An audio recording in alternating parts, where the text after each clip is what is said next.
It is time. Welcome to today's webinar on AI that works for people, brought to you by CCW Digital and Upstack. I'm Brian Cantor, Principal Analyst for CCW, and your host for today's discussion.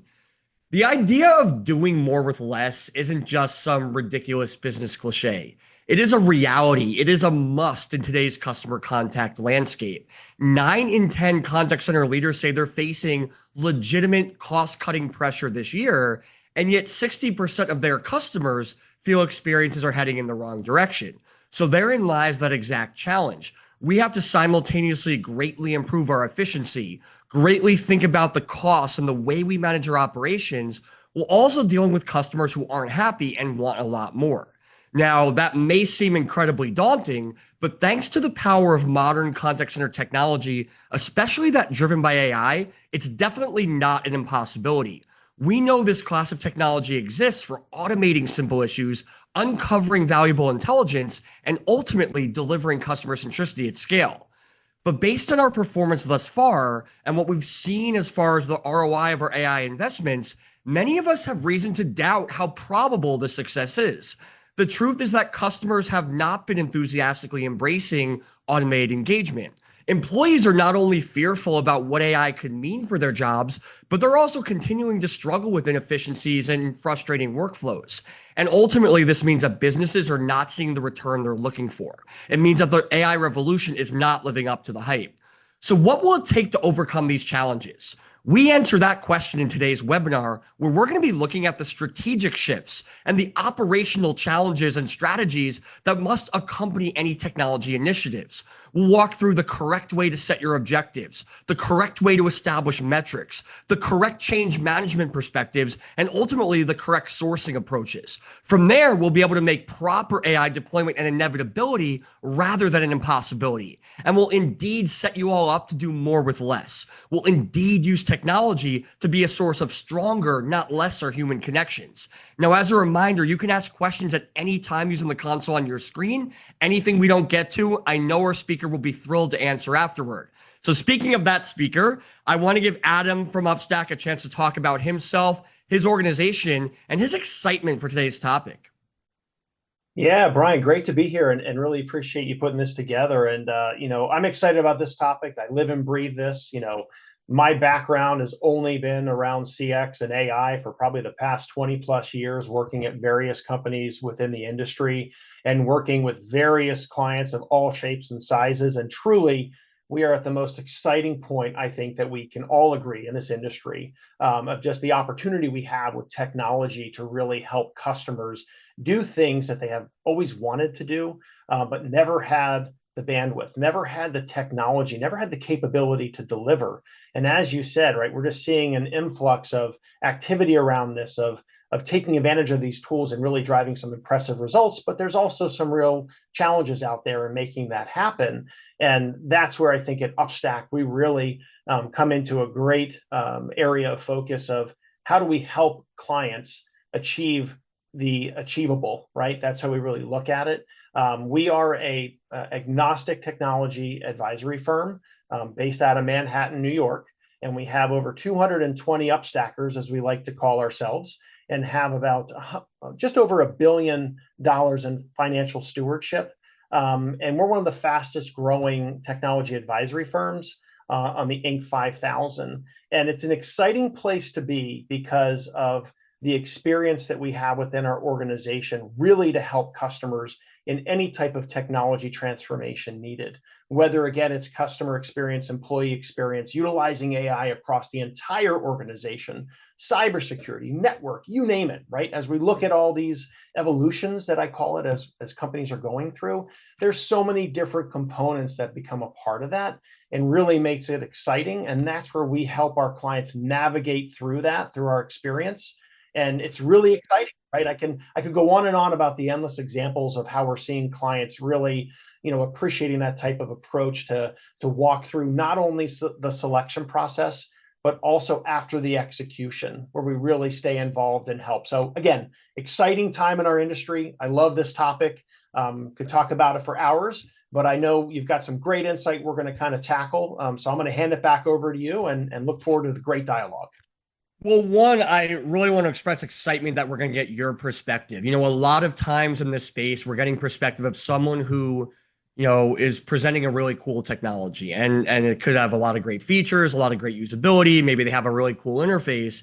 But I think at the end of the day, there's a lot of technology out there. There are a lot of decisions people have to make. And one of the things we're finding is that the concern now is not, is the right technology out there? Is it powerful enough? The truth is, it most likely is for pretty much any use case. The real challenge is it the right technology for me, for my employees, for my customers? And am I going about it correctly? Because those are the two questions that really separate someone from who studied the market, who knows where the industry is going, to someone who drives where customer contact is going in their organization in the right direction.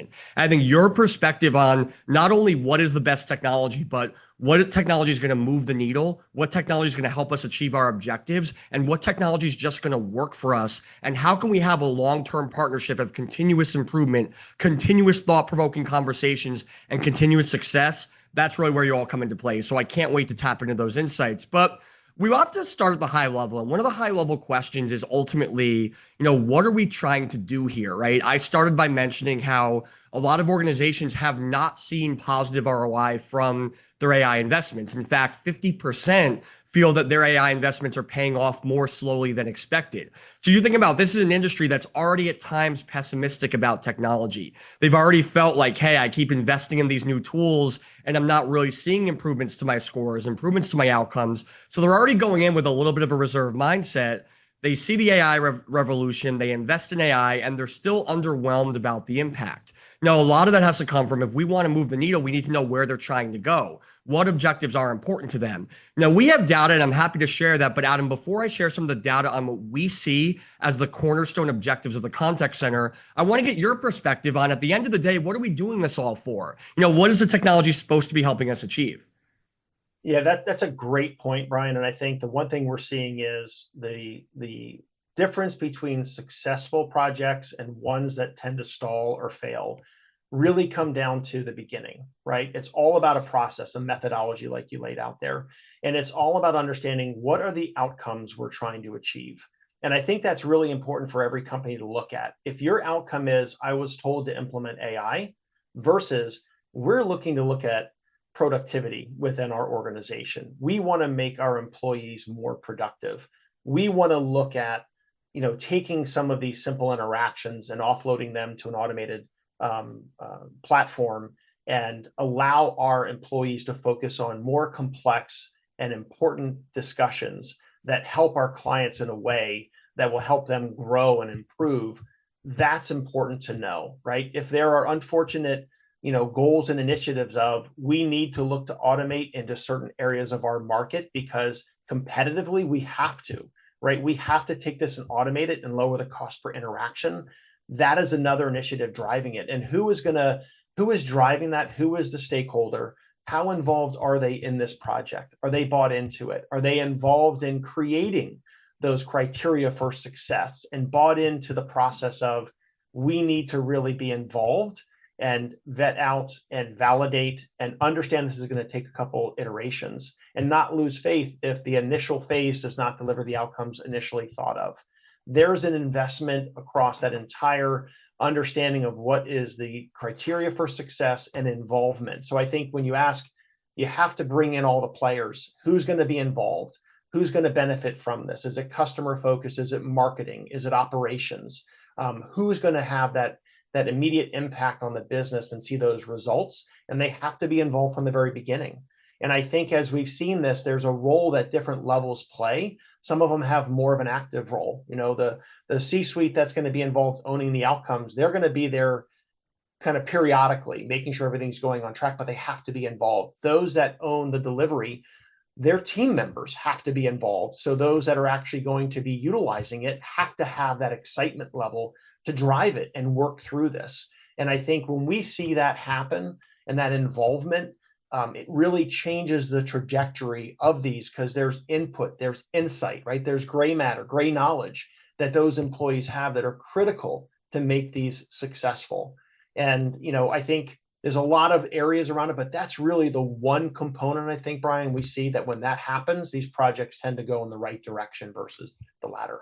Yeah, and I want to spend a moment in a second going through some recommended ways to measure these outcomes and measure success because, I think most people out there, they're going to say, yes, our contact center is designed to improve the customer experience. We're looking to improve employee satisfaction. We're looking to increase volume in one channel, decrease volume in other channels. Like they have the high level objectives, right? But I think it falls down to figuring out how to operationalize that, how to measure it, and how to ensure you're on the right track. But before we even get there, I think one of the key things you were hitting is a really important theme is that this notion of outside in, this notion of listening to your user, continues to become more and more important. And it's not like this is the first time anyone's ever said, hey, let the customer, let the employee dictate things. But we've often gotten away with not really doing that. And now, as we start to implement dramatically new technology that's dramatically changing the way we interact with customers, the way our employees work, we really have to have them give them a seat at the table because without that, we're going to make a mistake. And I would say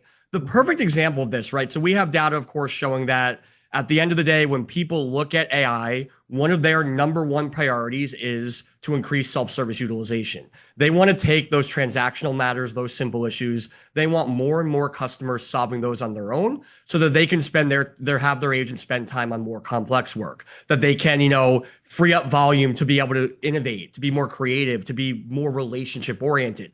No one would ever dispute that. That's clearly like a good goal. Where the dispute comes in, though, is what exactly does a simple issue look like? And what does solving a simple issue look like? There's, in the boardroom, in your contact center, within your team, you may say, okay, these are the most common intents we have. These have a fact-based answer. We can automate those. But you may be forgetting what may seem like a fact-based answer. Why is my delivery late? How do I reschedule a flight? Could have significant consequences for the customer. And if we don't listen to what they're looking to get out of an interaction, be it self-service or agent assisted, we're not going to be designing the experience the right way. So what happens is we might have theoretically picked the right intent, the right issue to address, but we don't address it the way the customer is looking for. And so the customer rejects the technology. They scream agent, agent, agent, representative, representative, representative. They move along. You don't get the efficiency benefits. They build more distrust toward your AI-based self-service channels, and everything feels like it's not working. So I think the main takeaway that I have from what you just said is it really starts with not only involving a collaboration across the team, but also giving the actual user the true say over what does success look like? What does good look like? What are you trying to design? When you design with that input, then you start to build experience that will actually automate simple issues, will actually contain users in self-service, will actually reduce volume. And so, what are some thoughts really on making sure that I don't think it's easy to get the CEO a seat at the table. I think he kind of forces his way into the table, even if you don't feel like he's the most contact center friendly person. But I feel like it does require effort from our audience here to get the user a seat, to get that employee, that supervisor, that customer, get them talking. So what are some recommendations for getting them involved in the process? Yeah, no, that's a great point. So, the number of contact centers I've gone through in my career and done, ride-alongs and kind of spend time, and I always ask, if you had your druthers, right, what would it be? I think the knowledge that they have of the situations that they come across every day, it's literally sitting down interviewing those individuals as to what do you see? Because the data is the data. And I think what we see now, Brian, are there are applications out there that will ingest all the interactions and learn. And I think the one area is you have the actual data from the interactions that can be ingested, and then you have others that say, well, yes, that's how we handled it, that was the script that was provided to us, that's what we were to follow, but I have other ideas. And so you want to pull from others and just really use this as an opportunity to reset how you look at the business. Now, the one interesting thing that's out there is there's a lot of talk about build versus buy. And I think when you look at build versus buy and you look at generative AI, you look at retrieval augmented generation AI, all these different capabilities that are out there, one key area I think that everyone needs to take into consideration is you can build out these solutions. How do they learn, right? How do they then adapt to actually what is happening without having to go back in and find where it's being successful? Because you pointed out a really important thing. You can go through this entire effort, you can work through it, you can interview everybody, put it in place, and then as the system starts going through, we all know business moves at the speed of light this day and age. Consumers' expectations, they move incredibly fast based on the experience they're having with other organizations, and through their self-service that there's being provided, their expectations change. the platforms have to be able to recognize that without having to have human intervention. Now, you want validation once that's exposed to the surface, but I think it's that initial analysis, but then it's that ongoing process of evaluating and making updates to assure that that experience changes with the customer's ever-changing expectations. Yeah, why that's so important is because we know that ultimately people don't want good enough. They're going to demand the best. And Mhm. so, right now, yes, if, a self-service platform you were using is completely incoherent, the customer has to choose between a very finite and very unclear set of menu options. None of them really apply. Yeah, of course, they're going to look to escalate. Of course, they're going to look to explain their issue to a real person. But obviously, even the most rudimentary conversational AI technology right now can accommodate and understand far more intense and can greatly ease that part of the journey. So now, but that doesn't mean that it's going to give them the best possible resolution. It doesn't mean they're going to feel like I made out of this process as a result of interacting. And so they may still feel like I can get better elsewhere. So you constantly have to be thinking about not only is what the baseline to answer the question or process a transaction, but what can I do using AI or humans to raise the standard, go above and beyond? Because above and beyond is where you start to go from, okay, I'm solving a problem to instead, I'm building a relationship, I'm building an advocate, I'm building a loyalist. And the more that we stay in tune with exactly how customers are responding to different answers, different resolutions, the more we can know what does it actually take to go above and beyond. So I think that's a really key point. Yep. Yeah, and you talked earlier about outcomes, right? So when we look at, let's talk about the agent productivity side. So average handle time of an interaction that they can have, maybe it can be reduced because it makes sense based upon AI helping them, assist them, increasing first call resolution. Those are very powerful metrics that every contact center is looking at to try to tackle. Now, then the downstream impact from that is going to be higher conversion rates, right? Average order value increasing, meaning more revenue, higher customer retention rates, and customer lifetime value. Now, the beauty of this approach is if you attack it from a way that is all around the experience of either the customer or the agent that is involved, then all those become inevitable outcomes as opposed to addressing only, well, how do we sell more and focusing on that metric only. So I think the beauty of this is by looking at it from an operational perspective in a way that will flow of the experience, then leading to the business outcomes, I keep on going back to when you said getting the CEO, they're going to push themselves in. Those are the messages that resonate with leadership, kind of that I kind of look at it as a CX and AI pain chain, right? How does it flow throughout the organization and align with all of the outcomes that are desired at a corporate level? And again, it gets exciting, right? When you see the light bulb go off of not only can we automate it, but think about this. You have employees that join the organization through these applications and tools. Typically, a ramp up time, maybe historically, was 3 months, 4 months.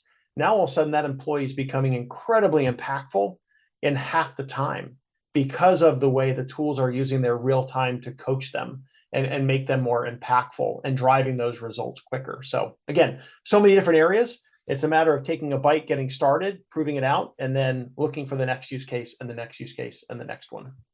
Yeah, and I think looking at some of these outcomes, I think this is really important framing because we know that results are going to be what moves the needle. You know the cliches, what gets measured gets managed, and that's so true when it comes to, the customer contact function. I also think we've had a little bit of a case of be careful what you wish for, in that, we've been clamoring as a community for so long. I started with CCW Digital about actually a little over 16 years ago now, and it was a cliche back then. It was probably 30, 40 years of cliche at the time I started, which was the idea that we're a value center, not a cost center. We want to be generating value. Well, back when we were just screaming into the ether, screaming into the void, trying to get people to take notice, you weren't really being held accountable for that. Like, yes, in theory, the contact center could generate value, but you were still being judged as a cost center. Well, now finally people are listening. They're expecting that value to be generated. They want to see how, as you invest in customer experience initiatives, they really produce meaningful value. And I think some of the outcomes that you laid out in that slide and some of the outcomes that you laid out that you were just going through are how you start to demonstrate that value. You think of the idea of like, say, like allowing employees to focus on complex work, right? That's been the big push for why AI for self-service is so important. Well, we're not having them focus on more complex work or more consultative work just because we want them to have more fun or more unpredictability. We're doing that because when you have employees engaged in more meaningful conversations, more nuanced and personalized conversations, they have a better chance to build relationships, which then turn into more customer trust, which turn into higher lifetime value, which turn into upsell opportunities. And those are all things that are measurable. And so you need to be ensuring that as you're achieving these baseline workflow changes, as you're achieving these changes to your journey, are they actually delivering the value that you've been trying, that you're saying that they would have delivered? Are they having a positive business benefit? Or are you just changing things for the sake of changing things? That second thing is not applicable in a world where we're facing cost pressure, where we are investing in expensive upfront technology with the hope that it's going to pay off after. We have to know where value is going to come from. And so being very clear, why do I want more self-service adoption? Why do I want more employees to focus on complex work? What am I doing with all the extra data that I'm uncovering from AI-based analytics solutions? We have to know what that is, or we're not going to deliver value. And what's going to happen? One is that customers and employees aren't going to see why this is good enough for them. They're not going to embrace it the way they want. Two, the C-level, the budget holder, the IT team, whoever's making that final decision, they're not going to see the results they're looking for. They're not going to give you the free rein you need to continue iterating, continue improving, and continue investing. So ultimately, it all falls flat at that point. Yeah, and you bring up a great point, because I think as we look at this, there's so many different ways to drive the right results. And I think one area that, as we've looked at AI, there's a lot of fear about, replacing humans. And look, there are going to be some companies, they make that decision. Other companies look at using AI to improve the employee, right? Help them grow. And as we look at this day and age of employee development, employee retention, career development, what a better way to set employees up for success, to give them the tools, to show them how to be successful. And then it's up to them to take advantage of that and drive their performance and set themselves up to grow in the organization. That's a great added benefit of AI that a lot of companies are recognizing and taking advantage of, right? I was at a conference where someone said it's going from hire to retire, right? How do we look at employees and really take care of them from beginning to end? We don't want them to leave, right? We invest in our employees. We want to keep them and make sure they're successful. And I think the one area, maybe we didn't cover already is the agentic AI model, right? Taking simple tasks and automating them with back-end systems without needing a human being. So simple things like in retail of, I'm a repeat buyer, I buy the same thing on a consistent basis. Why not make that easy and simple with an AI experience without having to have an individual be a part of that, but then have the ability to then go to a live person if I have something new I'd like to purchase. Or if I'm a new customer and I need more hand holding, then I want to choose to speak to a human being. So agentic AI, healthcare, right? Looking at appointment reminders, looking at setting up new appointments, changing appointments. These are things that sometimes I don't have time as a patient to spend with someone on the phone to work it through. If I can do it automatically with a back end system, fantastic, right? So there's so many ways companies can look at being creative with AI to do things they were not able to do before and not impact their employees in a negative way by having to, remove headcount. This is now, we keep the people, we now make them more productive, they're happier, they're able to grow their career, they're able to focus on things that now the company can benefit from.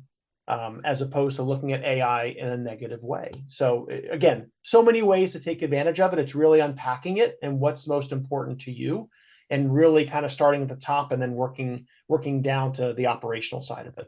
Yeah, and I think when you're also clear about those objectives, you can also start to really better anticipate and address what these initiatives may mean. So, for example, let's say we do have an agentic AI, agent that is handling more frontline work, and we're answering the questions, we're solving the problems, but we've found that when a customer speaks to a live person, there's a 60% greater chance of them buying something else. We're now losing that sales conversion. So we have to be sure, are we saving enough from the containment to justify what we might be losing from additional upsell opportunities? On the employee side, we all talk about, oh, employees are begging for more complex work and more unpredictable tasks. To a degree, that's true.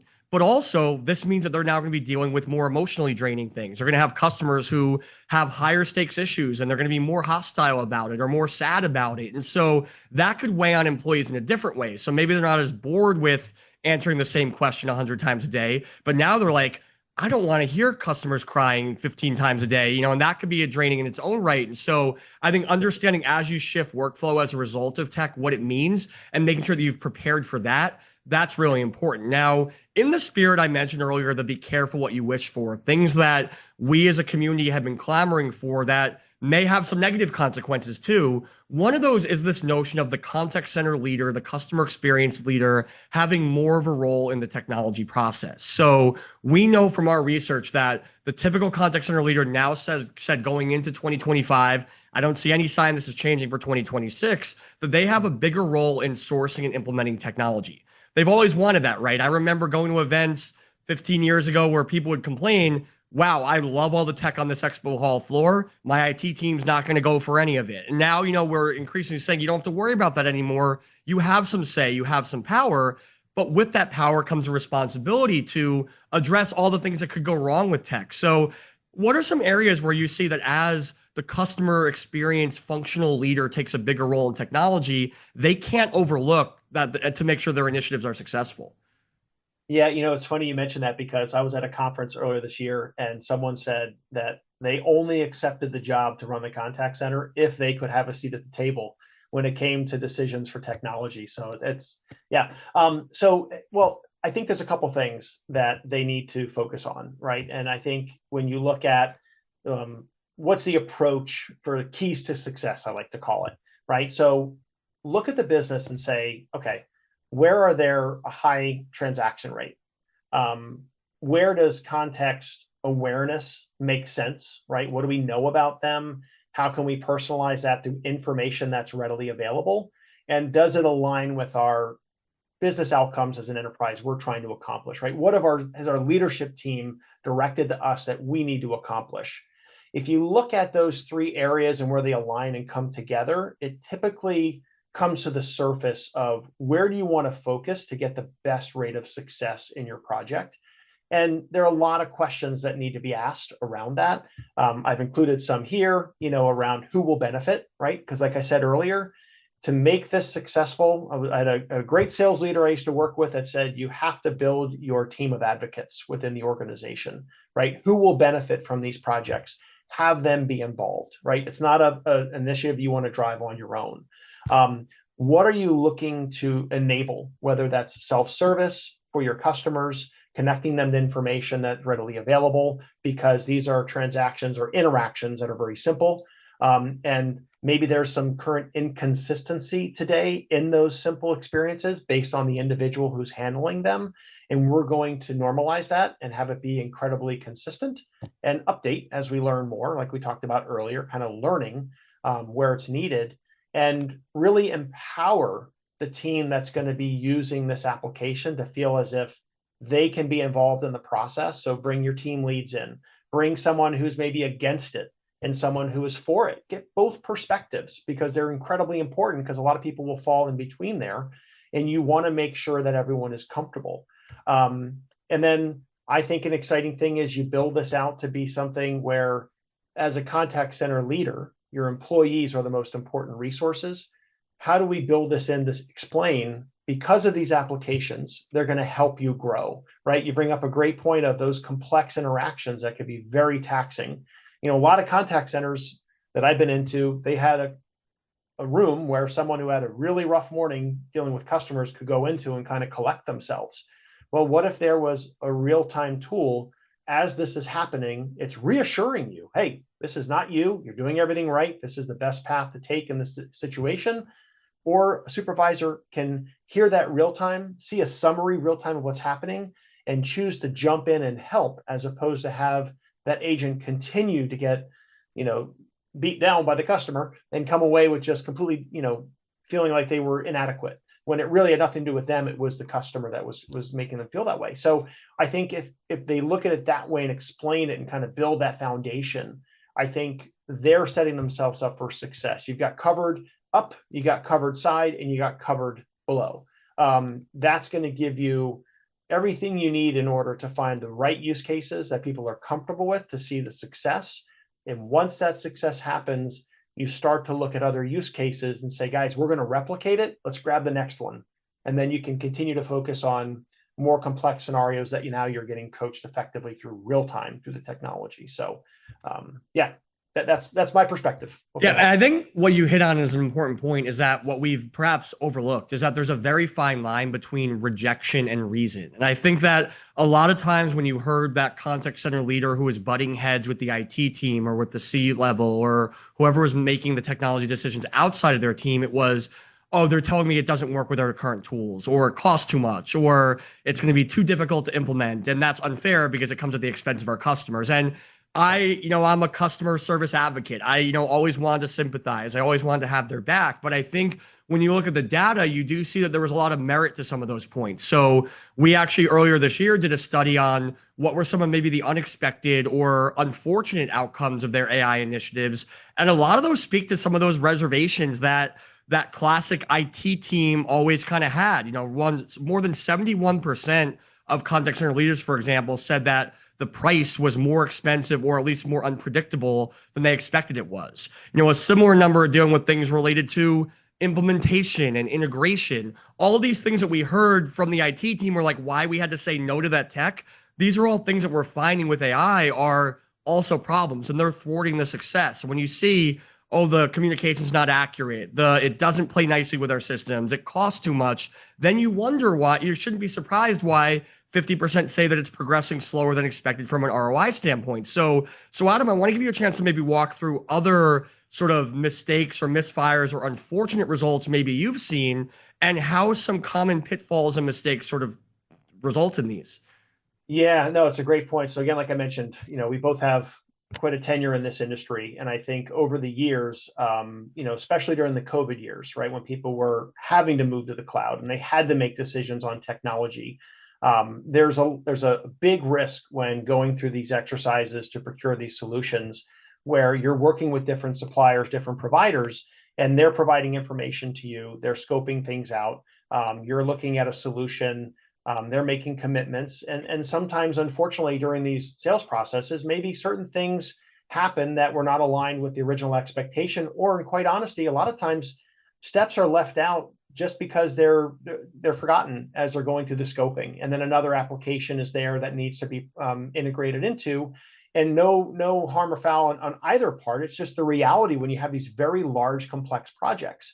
And so, it's important to take a step back, right? And not rush too quickly and say, let's take a step back and look at the solution here. Let's really map it out and whiteboard it. Let's look at every possible system that can be integrated into to pull that information. What are the existing applications that are out there we're going to need to make sure that we're aware of or in the environment, and how this new application will play within that? And then to your point around the price point, it really comes down to, let's look at an analysis of what this pricing model looks like based on the industry and what is happening out there. And that's something, not to, just to kind of jump into it, but that's an area of Upstack that we really shine and help our clients, is because the breadth of our customer base, nearly around 7,000 right now, and what we've seen over the years, and our 220 employees, we help benchmark that, right, to make sure that as you're looking at these applications, you're getting a fair deal and it makes sense for both sides, right? Because I think that there's a respect that has to happen from the purchaser and the provider of, you want a partnership, right? You want something to come that's going to be successful, that there's a mutual investment from both sides, that there's an agreement to be successful in the project.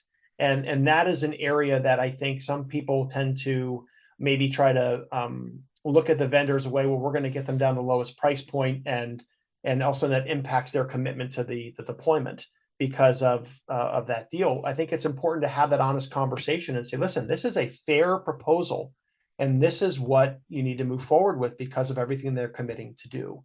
And that's more good business to assure a great project deployment. And that's an area I think that, as you mentioned earlier, the statistics show, right? That's a very big pain point right now because sometimes not enough attention is focused on that. So. Yeah, I think as you think about things like cost, you also have to think about like how is this going to change as the technology becomes more successful. And I think one of the areas now we see a lot of talk about how let's not pursue AI for AI. Let's not just chase trends, let's chase outcomes. The truth is because the technology wasn't perhaps as mature as perhaps the industry was saying it was, as clever marketers for vendors were saying it was, it really was basically an extra credit trend. It was like, hey, we have this one AI bot that can handle one or two use cases really well, and it's fun, it makes jokes, but it doesn't transform our experience. Well, now we're at the point where we have AI that really can and should transform your experience. But as you transform the experience, there's a lot more that you have to think about as far as changes in volume, changes in workflow, and yes, changes in your cost structure that you have to have a real strong sense of what this is going to mean financially, what it's going to mean operationally. And I think that's so important to think about. And so as we start to think about these things, Adam, I know that you at the team at Upstack and you from your experience in the industry have really started to think about a strong framework for the questions you need to ask, the buy-in you have to get, the collaboration you have to achieve. So I want to give you a chance here to introduce what that ideal framework looks like for avoiding some of these pitfalls and putting yourself on the road to success. Yeah, no, it's a great point, Brian, and thank you for that opportunity. I think as we talked earlier, solution design is critical. I think that's an area that we invest heavily with our customers, right? We're in there working to better understand the landscape, what you have in place today, where you're looking to go. We actually encourage our clients to broaden the participation from the organization because we know that's going to get the best formula for success. We want to understand an analysis of what the total cost of this will be for your organization to set those expectations, to get a real barometer on where we need to focus. And then we're going to look at, benchmarking what's out there in the industry based on, the type of solutions that the organization is looking for. So we set those proper expectations as we start the process going forward. And then, like we talked about, that assessment of what providers are out there, what are their capabilities, how do they align with what you're trying to do from their core solution versus maybe something that they dabble in. We're going to make sure we're bringing providers that align specifically with what the outcomes and the solutions you're looking to deploy, to avoid kind of some of those mishaps within projects that can be misaligned with core capabilities and maybe roadmap discussions. We want to assure that the first step is a successful one. And then we're going to help through that process. We find that assisting in that vendor selection, putting together that comparison and helping drive that analysis together helps with our perspective as well as the perspective of the client and help come to a solution that makes sense based upon that analysis and joint discussions. And then we're going to look through those negotiations and make sure that as we go through the terms and conditions and SLAs, that you're provided with a real opportunity for success. And you have what you need that's going to reflect the requirements from your organization, that also, again, puts that supplier in a position to be successful. And that's kind of the beginning part of it. And then we don't stop there, right? So the one great thing about Upstack is once the execution happens of not only the transaction, now we look at the implementation of the actual project. We provide our own implementation and delivery resources. Our project managers are there to work alongside your organization as well as the supplier's organization. And any type of escalations that happen during the project, we're there to help. Because as you mentioned earlier, right, the success rate of that initial phase is critical, but so are all the other ancillary projects that take place after that initial success. So we not only have our project managers, but we also have customer success and account managers that stay on with your client, will stay on with you for the life of your partnership where Upstack is involved. That also includes issue resolution and tickets and billings and so forth. And also, we have an online tool to help manage inventory as well. So, you have renewals that come up, you have additional projects that come up. We can be there to help with all of that. And the one thing that's exciting about Upstack is, again, we offer this at no charge to our clients. You only end up providing, we only get paid if you end up working with us. And we are an organization that is reimbursed by the providers, the vendors that are selected. So therefore, there's no investment from our clients to receive all those benefits I just walked through. So, and again, be assured, our approach is vendor agnostic, right? We are not there to look at providing one option. We truly base our recommendation that is aligned with the outcomes you're looking to deliver and all the expectations and information that we collect during that discovery process to understand what is the best solution to align. So we want to apply our years and years and years and hundreds of employees' experience to help our clients be as successful as possible.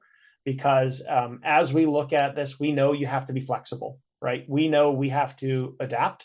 What we're looking to do, Brian, like you mentioned, is bring our framework that is incredibly helpful for our clients to assure a successful deployment. So one of the things I liked about that answer is a lot of times when we get to the action or solution part of the webinar, someone will give this very articulate and elaborate framework, and then it just sounds very daunting. It's like, hey, I don't have the resources, I don't have the time, I don't have the budget. What I like about your answers, you broke out, here's where you become an extension of that organization. You become a resource that helps them calibrate and focus on the right questions and do the right things and achieve the right outcomes.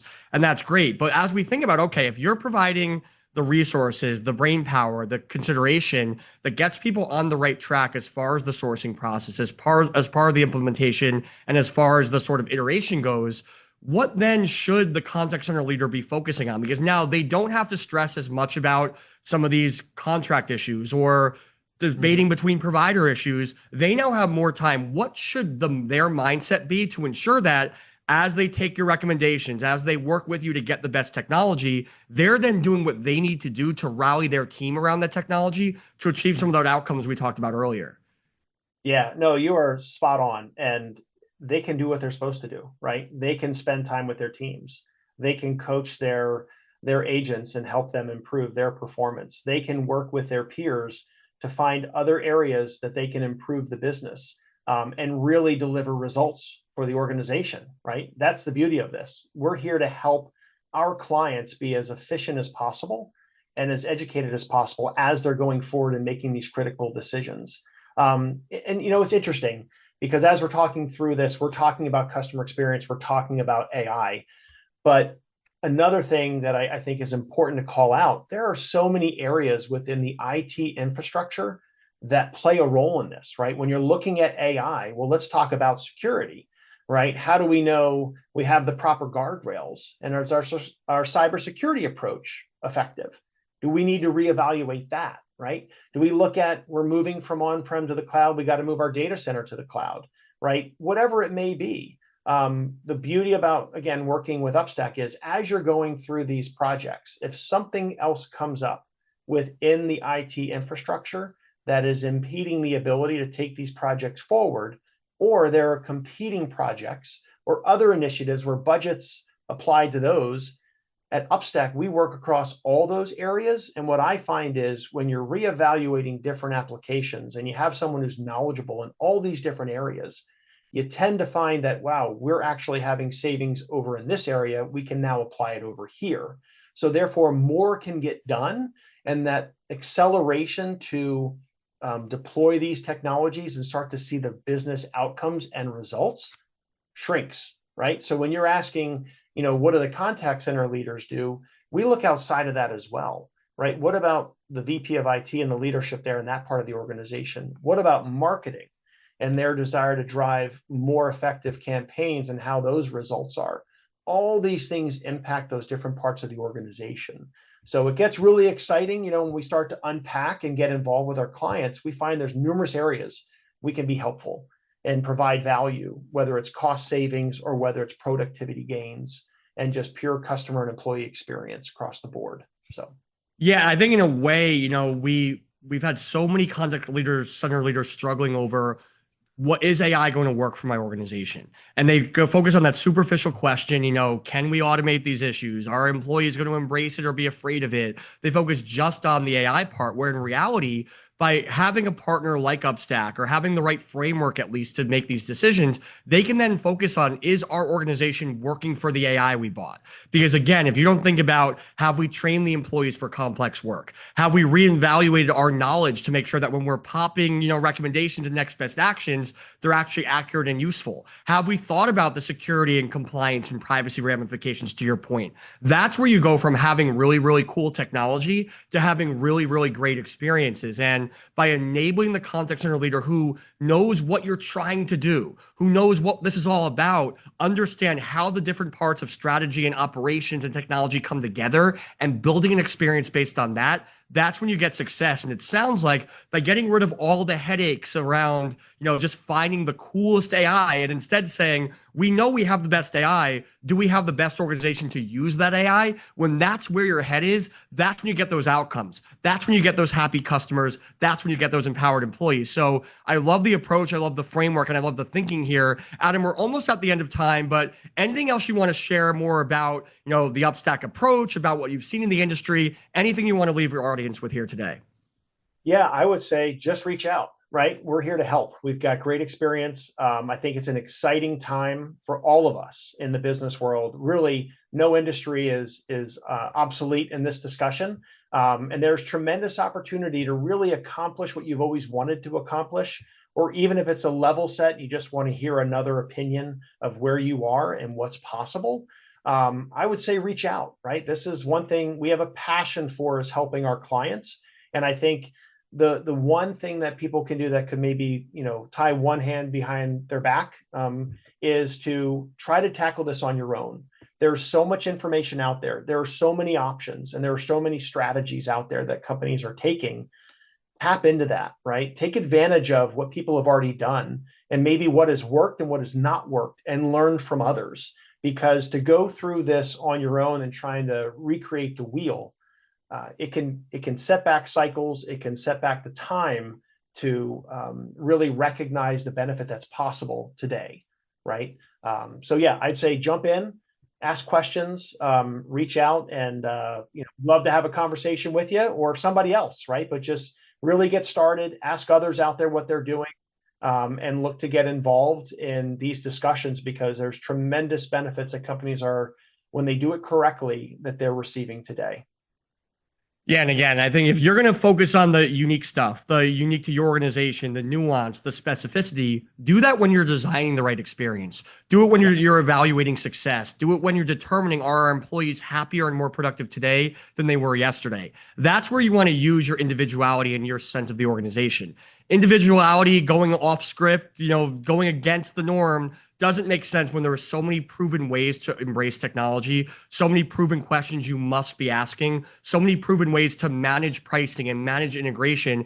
Take advantage of the crowdsourced knowledge there, take advantage of the expertise there, and then use your unique sense of, how do we put all that together to make our customers happier, to make our employees more productive, to make our contact center better. So Adam, really insightful discussion. Love the combination of examples, recommendations, and frameworks. That's what people come to CCW Digital webinars for. That's what they should go to Upstack for, as they're focusing on technology investments. And so again, appreciate you joining us today.